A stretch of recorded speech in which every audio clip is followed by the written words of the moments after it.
প্রথমেই যেটা বলছিলাম যে খানিকটা আক্ষেপেরই খবর আমরা এর আগের ক্রিকেট শোতে শুনিয়েছিলাম ভক্তদের, যে তামিম ইকবালের যে হার্ট অ্যাটাক, তারপর থেকে যে প্রসিডিউর, যে ট্রিটমেন্ট, অবশেষে এটা খানিকটা স্বস্তি কিনা যে তিনি আসলে অবশেষে ঘরে ফিরলেন এবং তার চিকিৎসাটা সফলভাবেই সম্পন্ন হয়েছে।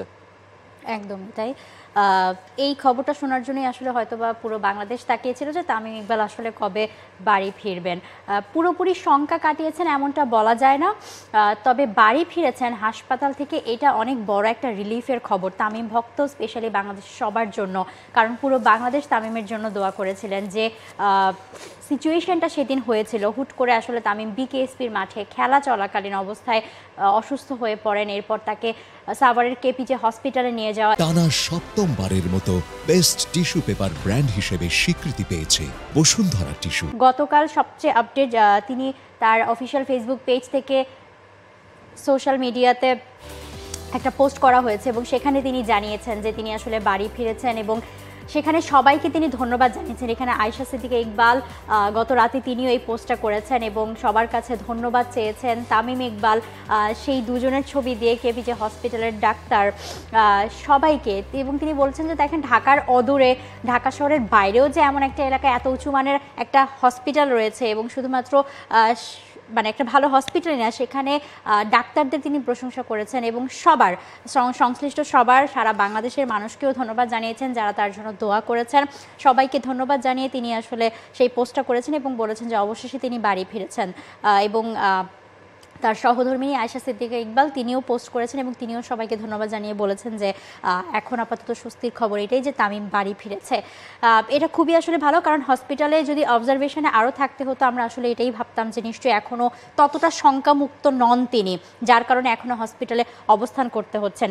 তবে ডাক্তার কিন্তু বলেছেন যে মিনিমাম 3 মাস তাকে একেবারে পুরোপুরি রেস্টে থাকতে হবে, পুরোপুরি পর্যবেক্ষণে থাকতে হবে এবং পরিবার যদি মনে করে, ডাক্তার এবং পরিবার দুপক্ষ থেকে যদি মনে করা হয় যে তাকে বিদেশে নিয়ে যাওয়ার প্রয়োজন আছে, তাহলে সেক্ষেত্রে পরিবার সেটার জন্য প্রস্তুত আছে যে তাকে বিদেশে উন্নত চিকিৎসার জন্য নিয়ে যাওয়া হবে। বাট তারপরও আবার অনেকে আসলে সোশ্যাল মিডিয়াতে লিখছেনও, অনেক অভিজ্ঞজনেরাও লিখেছেন যে তামিমের যা ট্রিটমেন্ট তা আসলে কেপিজে হসপিটালেই আসলে হয়েছে এবং দারুণ একটা ট্রিটমেন্ট হওয়ার ফলেই তিনি আলহামদুলিল্লাহ সুস্থ হয়েছেন এত তাড়াতাড়ি। এবং বাকি যে প্রসিডিউরটা হচ্ছে, এভার কেয়ার এসেছেন তিনি বা সেখানে যে কয়দিন থেকেছেন তারপর বাসায়, এখন পুরোটাই আসলে তার ফলো আপ চলছে।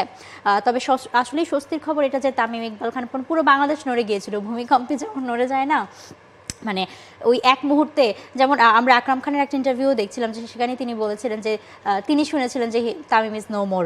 সো কেমন একটা সিচুয়েশন যে তাদের মধ্যে তখন আসলে গিয়েছে, পুরো বাংলাদেশ হতবাক হয়ে গিয়েছিল এবং এত ক্রুশাল একটা সিচুয়েশন ছিল যে তামিম ফিরবে কি না।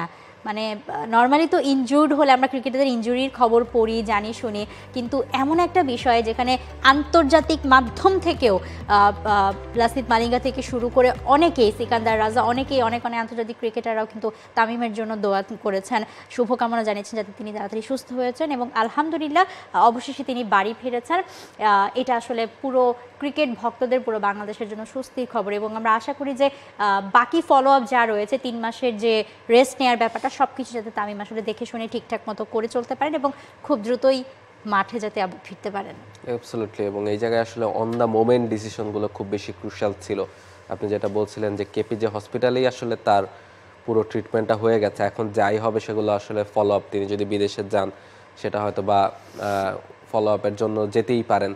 তবে কেপিজে হসপিটালের ডক্টররা এবং স্পেশালি তার আগে যখন তার পালস পাওয়া যাচ্ছিল না, যখন সিপিআর দিয়েছেন, ফিজিও, সব মিলিয়ে ওই অন দ্য মোমেন্ট যে ডিসিশনগুলো, কিংবা যেই ডাক্তার তাকে এয়ারে করে ঢাকায় আসার জন্য নিষেধ করেছিলেন, বলেছিলেন যে হার্টের পেশেন্ট এয়ারে যাওয়া আসলে পসিবল না, এই প্রত্যেকটা সিদ্ধান্ত, প্রত্যেকটা অন দ্য মোমেন্ট এক্স্যাক্টলি খুব ক্রুশাল ছিল।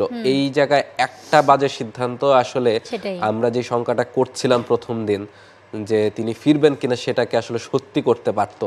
ফলে এই জায়গাটা থেকে আমরা আসলে অনেক বেশি লাকি যে বিকেএসপিতে বা সাভারেও আসলে সেই ধরনের সঠিক সিদ্ধান্ত নেওয়ার মতো মানুষগুলো ছিল এবং সেই ট্রিটমেন্টগুলো ঠিকঠাক মতো কেপিজে হসপিটালে হয়েছে। ফলে সে কারণেই হয়তো বা তামিম সুস্থ হয়ে এভার কেয়ারে সেখান থেকে বাসা, হয়তো বা আপনি যেটা বলছিলেন যে বিদেশেও ফলো আপের জন্য যেতেই পারেন। তবে 3 মাসের মধ্যে তিনি হয়তো বা আবারও একটা রেগুলার লাইফে ফিরতে পারবেন, যদিও ডক্টররা বলেন যে আসলে এই ধরনের হার্ট অ্যাটাকের পরে আগামী 1-2 মাসের মধ্যে আরও একবার অ্যাটাক হওয়ার একটা সম্ভাবনা থাকে। ফলে এই সময়টাকে তাকে আসলে খুবই সাবধানে, খুবই সতর্কতার সাথে থাকতে হবে।